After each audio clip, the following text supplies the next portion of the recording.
Fala galera, aqui é o André do Minutos Psíquicos para mais um vídeo e hoje eu queria tratar de um assunto que explodiu essa semana, que são as denúncias que estão sendo feitas contra o presidente da Caixa.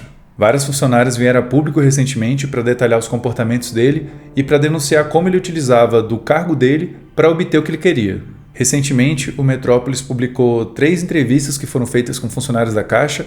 Elas não são identificadas por motivos óbvios, mas elas trazem um relato do que aconteceu com elas. Então no vídeo de hoje eu quero comentar alguns pequenos trechos dessas entrevistas. Eu não vou exibir elas aqui na íntegra, se você quiser assistir é só visitar o canal do Metrópolis. E o assunto vai ser bem pesado no vídeo. Se esse é um tema que é muito delicado para você, eu não recomendo que você continue assistindo o vídeo, mas é muito importante que a gente fale mais sobre assédio sexual, porque nesse exato momento existem várias pessoas no mundo todo e no Brasil que estão sofrendo assédio e, como a gente vai ver até pelo relato das pessoas que foram entrevistadas, é muito comum que essas pessoas não percebam logo de cara o que está acontecendo. É uma coisa que vai se construindo gradualmente por parte do autor, e quanto mais pessoas entenderem o que é assédio e como ele se manifesta ali nas nuances do cotidiano, mais a gente vai conseguir prevenir que isso aconteça. Se você achou relevante a gente trazer esse tema aqui para o canal, não deixe de clicar no joinha, comenta a sua opinião, inscreva-se no canal e siga a gente nas redes sociais.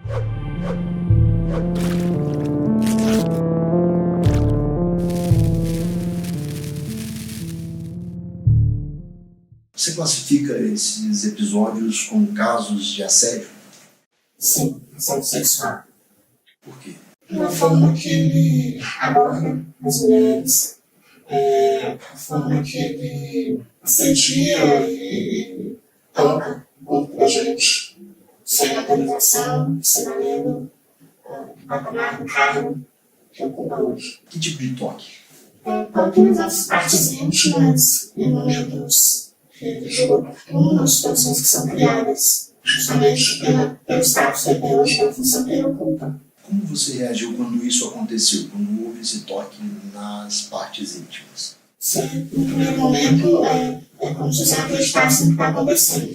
No caso, eu me escrevi o máximo possível, que aparentemente para ele pode ser uma brincadeira, a gente é uma violência. O assédio sexual é muito mais conhecido no ambiente de trabalho, mas na verdade ele pode ocorrer dentro de casa, no ambiente escolar, em contextos esportivos, no meio da rua, até mesmo dentro de transporte público. Especificamente no contexto de trabalho, é mais comum que ele ocorra quando existe uma relação de hierarquia entre duas pessoas, por exemplo, um chefe e o seu subordinado. Tanto no ambiente de trabalho quanto fora dele, o mais comum é que mulheres sejam vítimas de assédio sexual e homens sejam os autores. Embora também ocorra o contrário. Homens também podem ser vítimas e mulheres também podem ser autores de assédio sexual. E talvez na imaginação das pessoas, o assédio seja uma coisa bem explícita, do tipo o cara propor uma relação sexual do nada e tal. Só que o mais comum, na verdade, é que isso ocorra de uma maneira gradual e, no começo especialmente, é mais sutil. Do tipo, isso pode começar com uma tentativa de aproximação que ocorre naturalmente entre as pessoas e não quer dizer que vai se desenvolver depois alguma tentativa de assédio. Oferece funções a entender que lidar com ele, chama isso de ser leal, de lealdade a quem está junto, de ter melhores oportunidades dentro da empresa. E a abordagem, como ela se dá, em geral? A abordagem começa numa forma mesmo de querer ganhar confiança, sondando, pedindo abraços, se aproximando cada vez mais, até ficar de uma forma bem invasiva. E o que é forma invasiva, exatamente? Porque em partes íntimas, em alguns casos, deixar isso claro de que é uma moeda de troca mesmo. Moeda de troca em que sentido? No sentido de, se você ceder, você pode ter mais 2 oportunidades na empresa. Quem é de fora vem para Brasília e ocupar cargos na matriz. Assédio sexual é sempre uma coisa grave, mas o que ela está relatando aqui é um dos cenários de maior gravidade, que é quando o autor do assédio sexual utiliza do seu acesso a recursos, do seu acesso a poder dentro, por exemplo, da estrutura da organização, para oferecer isso em troca de algum tipo de favor sexual ou de algum tipo de comportamento que atenda às demandas do autor. E tem uma expressão que é usada na psicologia para descrever de forma mais específica isso, que é a coerção sexual. E um dos motivos pelos quais os homens costumam exercer de maneira mais frequente esse papel de autor do assédio sexual tem muito a ver com a nossa cultura, tem muito a ver com a socialização, tanto dos homens quanto das mulheres. Muitos dos comportamentos que ela está descrevendo aqui são muito coerentes com o que a gente já discutiu no nosso vídeo sobre sexismo e no vídeo sobre o que significa ser homem. Uma das coisas que a gente fala nos 2 vídeos é que homens costumam ser ensinados a exercer a dominância. E aqui tudo indica que a gente teria mais um exemplo disso, que é um homem com acesso a uma quantidade muito grande de poder dentro da empresa, oferecendo o seu poder de influência para obter intimidade, favores sexuais e violentar mulheres. Isso não é exceção. Aparentemente é algo que aconteceu com várias funcionárias. Isso é conhecido dentro da instituição. Sim.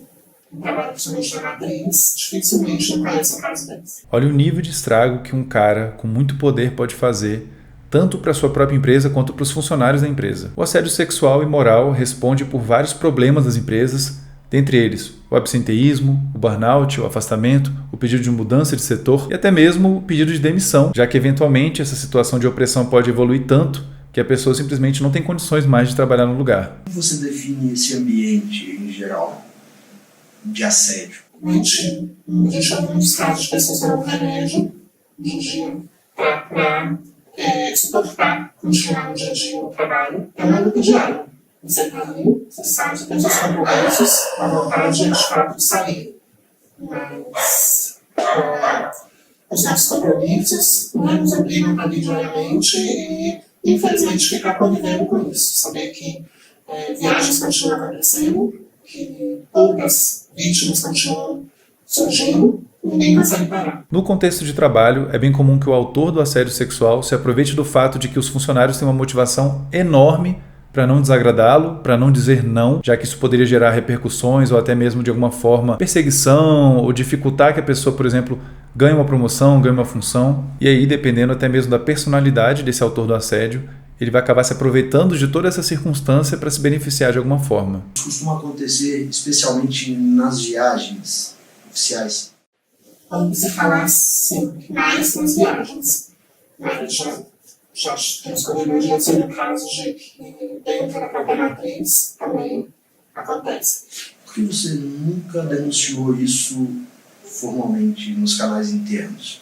Receio de ser perseguida, falta de confiança mesmo, justamente para os canais internos estarem muito ligados à presença. E muitas vezes, até para evitar que ele sofra algum tipo de punição, esse autor do assédio, especialmente se ele tiver muito poder dentro da hierarquia ali da empresa, vai tentar de alguma forma controlar os possíveis canais de denúncia que poderiam gerar o afastamento ou a demissão dele. E aí, não raramente, as vítimas de assédio sexual vão se ver numa situação de completa impotência, de não saber a quem procurar, de vergonha e até assim de culpa, já que muitas delas vão acabar achando que de alguma forma deram brecha para que o cara fizesse aquilo, mesmo que ela não tenha dado nenhuma brecha de fato. O cara é que realmente decidiu se comportar daquela forma e pronto. Como a gente explicou no vídeo sobre violência doméstica, embora seja um outro fenômeno, tem muitos paralelos com assédio sexual, a vítima muitas vezes se encontra numa situação extremamente confusa, extremamente amedrontadora. Às vezes o autor pode até mesmo ameaçar explicitamente ela, caso ela faça algum tipo de denúncia. E nesse caso aqui o que estava em jogo era o emprego dessas mulheres. Então muitas vezes a vítima de assédio sexual se vê no dilema de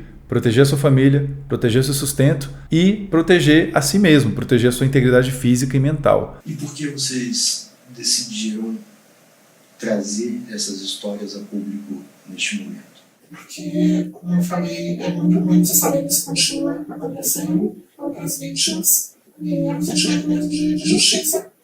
Justiça no sentido de que isso tem que parar, as pessoas não precisam disso para estar no saco. Tem muita gente boa na caixa, tem muita gente que está ligando sangue para uma empresa e você meio que sendo corrompido hoje e sendo levado para outros valores. É muito importante isso que está acontecendo, porque os casos de assédio sexual muitas vezes não se tornam públicos. As pessoas que realizaram esse assédio muitas vezes não recebem nenhuma punição por isso, elas saem ilesas do que fizeram. A gente tem que mudar a cultura que está em volta disso e que de certa forma protege ou até incentiva esse tipo de coisa a ocorrer. Eu estou falando aqui especialmente da tolerância à violência contra a mulher, que é muito presente em culturas como a nossa e que de alguma forma ajuda a proteger os autores de assédio sexual. Qual foi o seu sentimento quando aconteceu o episódio? Sentimento de medo, de constrangimento, a forma invasiva com que a gente é exposta na frente de várias pessoas. A gente tem medo do que pode acontecer e até se culpa,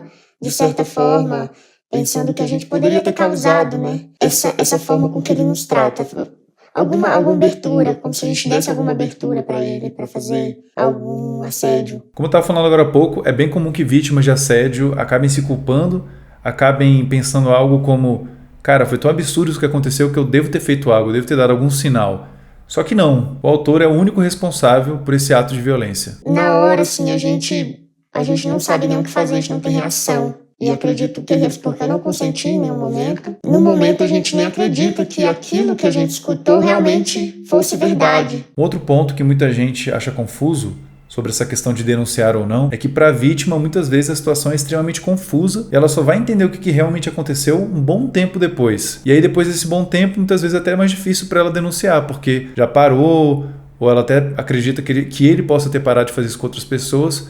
Mas nesse caso aqui parecia ser algo sistemático. Foi comentado agora há pouco que não era uma exceção, que tinham vários casos conhecidos disso. Então parece ser uma situação das mais graves que poderia ocorrer. Além de você ter vivenciado uma situação dessas de assédio, como você relata, você já ouviu de colegas episódios semelhantes? Sim. E até piores até do que eu poderia imaginar. Já escutei muitas histórias de mulheres que até fazem tratamento, que tentam voltar à rotina, sabe? Que mexeram com o psicológico dela, até com a convivência familiar, mudou. Tem prejuízo para a empresa, para a vítima, para a família da vítima, mas infelizmente é muito comum que não tenha prejuízo para o autor do assédio sexual. Só que eu fiquei sabendo recentemente que o presidente da Caixa já foi afastado, já pediu demissão, já foi afastado, alguma coisa assim. E eu espero que a empresa agora possa ter uma liderança mais ética, que não exerça o seu poder de uma forma totalmente deturpada, totalmente distorcida e, de preferência, que também adote algumas políticas para impedir que isso ocorra no futuro, mas daqui a pouco eu falo sobre isso. O que você pode relatar sobre o episódio da sauna? Eu fui chamada para ir para a sauna, eu neguei, como tiveram outros episódios também da piscina, e eu também neguei, e a partir daí eu fui ignorada, eu não tive espaço para nada, não me cumprimentava mais. É muito comum que antes de chegar nesse ponto mais explícito de um assédio, por exemplo, envolvendo uma relação sexual, que o autor do assédio vá construindo uma intimidade ali, meio que na marra, forçando a barra mesmo, aos poucos. E aí, quando chega naquele ponto mais crítico, aquele ponto mais crítico foi alguns passos além do que já tinha sido alcançado. Geralmente vai construindo isso aos poucos, nas oportunidades que muitas vezes o próprio autor vai criando para permitir chegar depois nessa outra etapa final. O que fez você decidir denunciar o episódio que você viveu? Quando a gente passa por isso, a gente nunca imagina que a gente...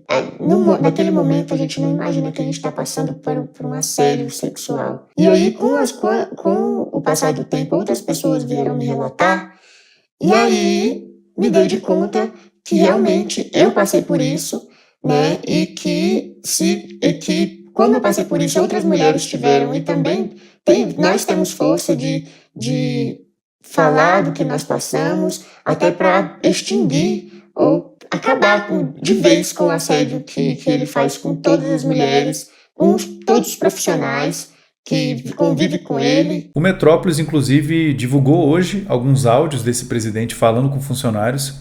E aí você percebe que, além do assédio sexual, principalmente voltado para as mulheres, também tinha um forte assédio moral. Então existia um clima de medo e de constrangimento diante dessa figura. Você nunca se sentiu à vontade de denunciar isso nos canais internos? Nunca, porque todas as pessoas que eu conheci, que eu soube, chegou até ele, e eu seria só mais uma. Então, não me senti segura e não quis falar lá, não procurei. E todas que tentam, né, abrir, falar, como que vai falar? Como que vai perder o emprego? Não tem como. Todas têm medo. Costuma ser muito confuso para quem sofre um assédio sexual reconhecer que isso está acontecendo, e uma vez que a pessoa perceba, é muito difícil tomar a decisão de denunciar. Como ela está comentando aqui, já se sabia que denúncias que chegavam lá nos canais internos chegavam até ele, e aí ele poderia utilizar disso para prejudicar o funcionário, para persegui-lo, para espalhar algum tipo de boato a respeito da pessoa. Então acabava que muitas vítimas ficavam de mãos atadas. Essas duas entrevistas infelizmente sugerem o quão banalizado era o assédio sexual por parte do presidente da Caixa com funcionários. A gente precisa urgentemente que mais empresas e órgãos adotem políticas bem restritas quanto à possibilidade de assédio sexual, de retaliação, porque sem esses mecanismos muito bem colocados e muito bem respeitados, infelizmente a gente vai continuar observando assédio sexual como sendo uma coisa muito comum. Enquanto existir numa empresa ou num órgão um cargo no qual a pessoa tenha tanto poder que ela consegue se proteger, que ela consegue invisibilizar as vítimas ou as denúncias que são feitas contra ela, existe pouca esperança de que as coisas melhorem.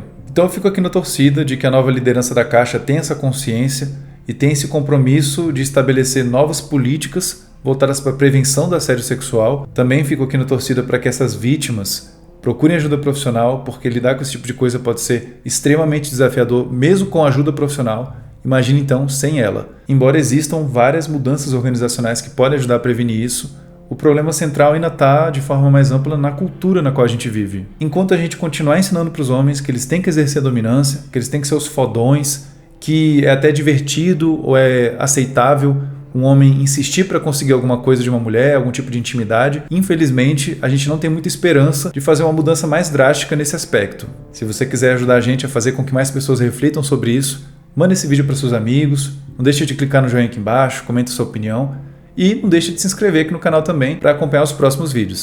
Enquanto o nosso vídeo sobre assédio sexual não sai, tem alguns que vão ser bons complementos ao de hoje, como o sobre violência doméstica e o sobre se você está sendo manipulado por alguém ou não.